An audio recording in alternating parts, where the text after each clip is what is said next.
I'm going to talk about the use of evaluations and particularly in a gender and equity context. So I'm going to address three questions. One is, why is use so important for gender transformative and equity related evaluations? The second one, I'm going to be talking about what are the steps for the use of evaluations. And the third is, how does a use approach align with the feminist principles of evaluation? One would assume that when evaluations are commissioned and when data is collected and analyzed and shared with the commissioners of evaluation and hopefully with those from whom data is collected, one would assume that the findings and recommendations would be used, at least in part, if not in full. But all of us who work in development know that that's not the case. There are so many evaluation reports that are lying on dusty bookshelves, not read, not used. So, what's the problem? Why is it not being used?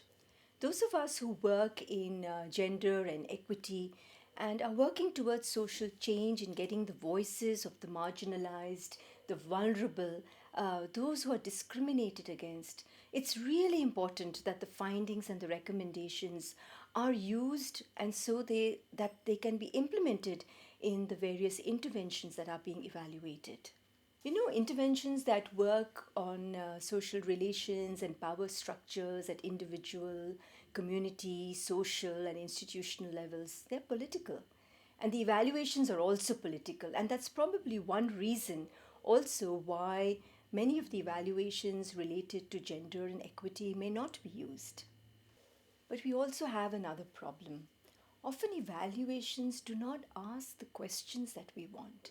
So we may get gender disaggregated data, but we evaluators who are committed to equity and gender transformative frameworks, we want to know who has benefited, who has been left out, what are the barriers, what are the power structures that have changed or not changed, what are the constraints, who are the gatekeepers. So we are interested in the more nuanced questions, and that is why we want evaluations to ask the right questions as well as being used.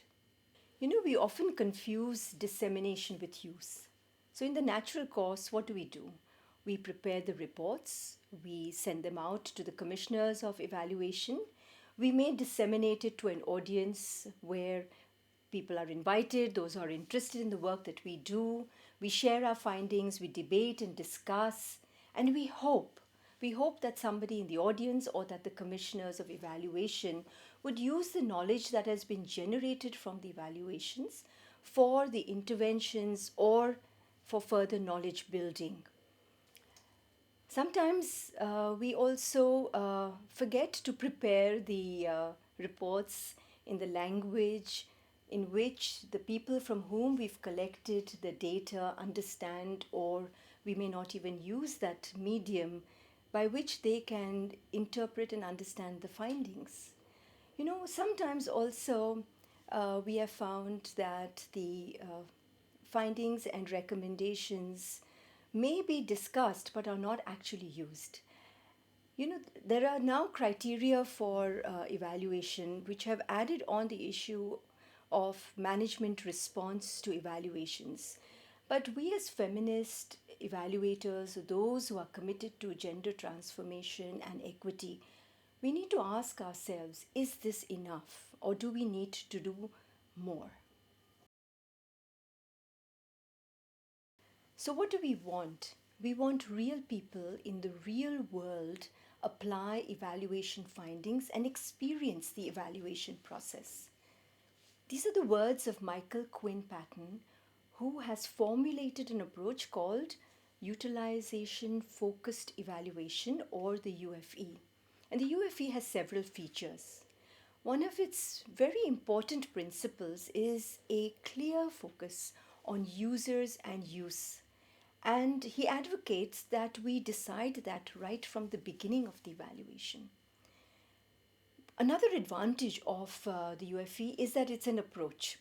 So it guides you, and you could use it with any of the frameworks that you are using, such as a gender transformative framework or an equity related framework. And the UFE also values participation and learning, and so it fits really well with the gender and equity paradigm. UFE also says that use doesn't happen just by itself, doesn't happen on its own, and you really have to factor in a few steps in order to ensure that use happens. And Michael Patton talks about 12 steps. In his latest book, he talks about 17 steps. But he discusses that if we go through these steps, not necessarily in a linear fashion, but if we are cognizant of these steps, we will ensure that use will happen. One of the first steps he talks about is readiness. How ready is the organization to be evaluated? How ready is it to learn and to apply the findings?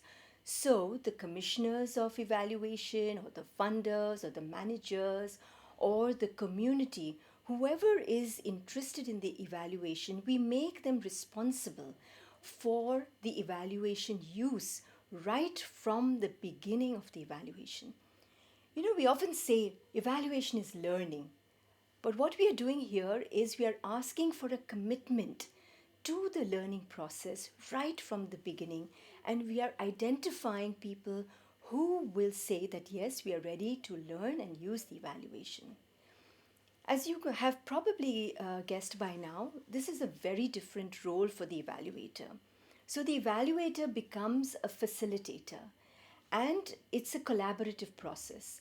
The evaluator works with the user and actively involves them in the evaluation process, which means right from the beginning, from the design, what questions to ask, how to collect and the data and to share it, and so on. So, in all the important decisions, we involve the users, the organization, those who are interested in the evaluation, we involve them in making the decisions. And so, what we are really doing is we are making them own these very decisions. What's really important right from the start, and he outlines this in the steps, Michael Patton talks about you must find the user, the person who is going to use that finding. And it could be anybody. It could be the commissioner, the funder, it could be the community leader, the manager of the intervention. But what is important is that it has to be personal. Personal means you have to name that person. It's not diffuse like what we have in an audience. And the characteristics of that user are usually somebody who's your champion, who's interested, who's knowledgeable, who's committed to learning, who's willing to spend some time in the whole evaluation process and is committed to use those findings. So, when we talk about the user, we are also talking about a certain position and the context in which that use is going to happen. The user himself is in a certain position and context, and from which he would be able to use the findings. And so we work with the user to identify 2 or 3 key evaluation questions that they are interested in, and they're very sure that the findings from these evaluation questions will lead to evidence, and that evidence would lead to some social change or transformation. So you can guess that we can have many purposes of evaluation, and many of the purposes are also aligned with the users. So let's take a few examples. You may want to have a summative evaluation.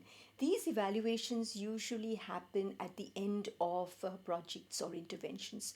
So we may ask the questions, should we fund this further? Should we continue it? Should we scale up? And usually these questions are asked by funders and donors, and it's most likely that the user is going to be somebody who is going to take this project further.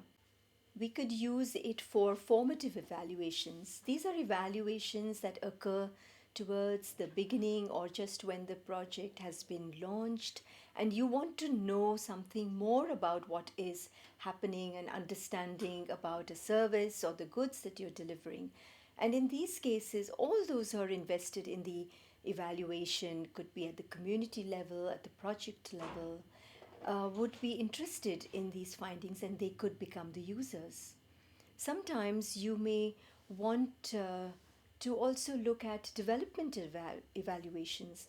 These are evaluations that are particularly useful when you're having an innovative project where you really don't know what is going to be the outcome and you're discovering as you go along. For example, you may have got a good idea that you want to work on, say, in the prevention of violence against women.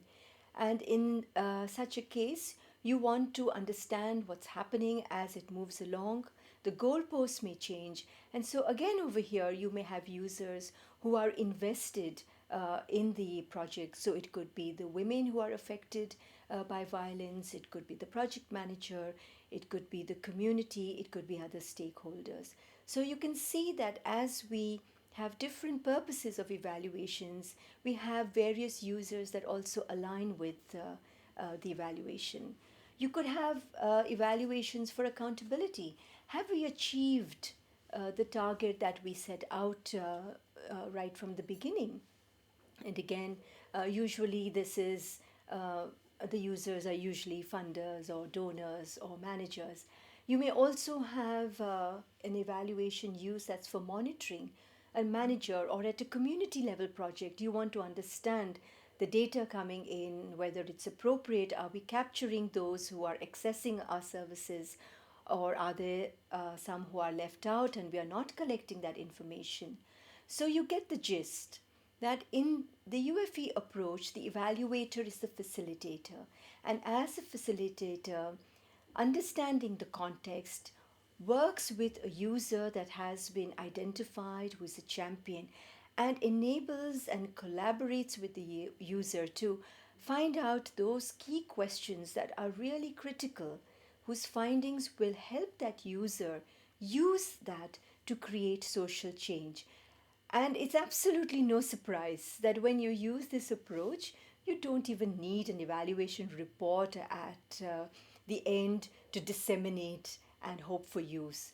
The findings are used even while the data is being analyzed.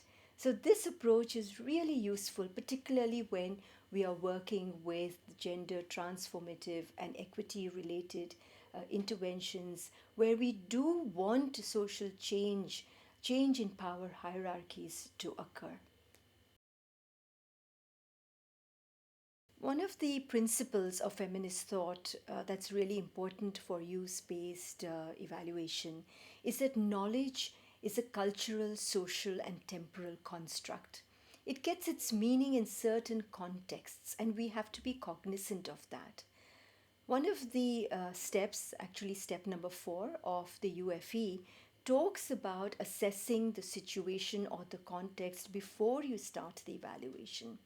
So this principle of feminist evaluation is very well aligned with the UFE step.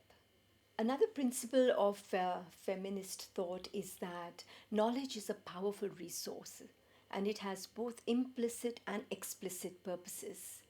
So those who own that knowledge will use it for many purposes. So let's look a little bit at the UFE. When we identify the user, we are saying that that user is going to use that knowledge for a certain purpose. So, right from the beginning, we value the knowledge that's going to be used. And we are able to contextually place that knowledge also according to the circumstances and the situation in which the intervention takes place. Another principle of feminist thought is that evaluations are political, and we recognize that when we choose the user because we know that the questions and the use are political and they have to be managed, and we manage them by identifying the user and the questions right from the beginning. When we talk about a political stance, we also must recognize that the evaluator also comes from a certain frame of reference. And when we talk about collaboration and facilitation, we also encourage that the evaluator is reflexive and tries to understand from where their own thinking about gender and equity is influencing the type of questions and the design that they are advocating. So, this exchange that happens between the evaluator and the user is also a political process.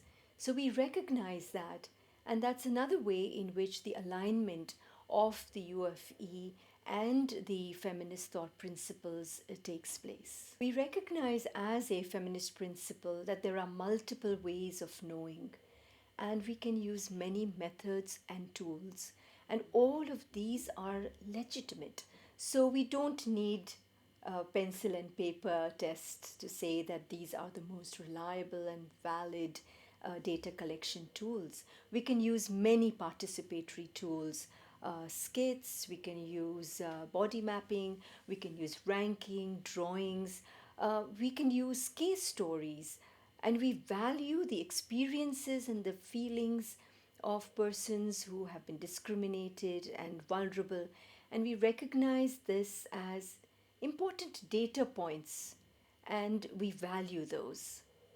Another principle of feminist thoughts that's really important is that we recognize that discrimination related to gender is systemic and structural. And so in UFE, when we define our key questions, when we work with our user and we look at the use, we provide that space to question who is benefiting, who is not, what are the structural barriers. So we can craft our key evaluation questions and we can really dig deep and identify the questions and the answers that we are truly interested in, and where we know that the findings can lead to some change in the context in which the intervention is taking place. A very important principle is that knowledge that is owned must be held by the people who create it. And I think that's the heart of UFE.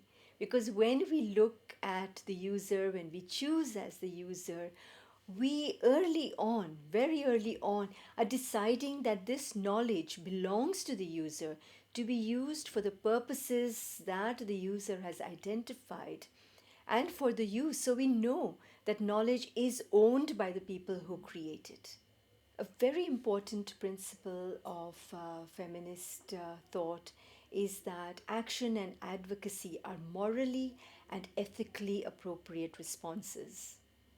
Clearly, the emphasis on use in a utilization focused evaluation advocates it right from the beginning. And so we have a very good alignment of the various principles of feminist thought along with the steps of the UFE approach.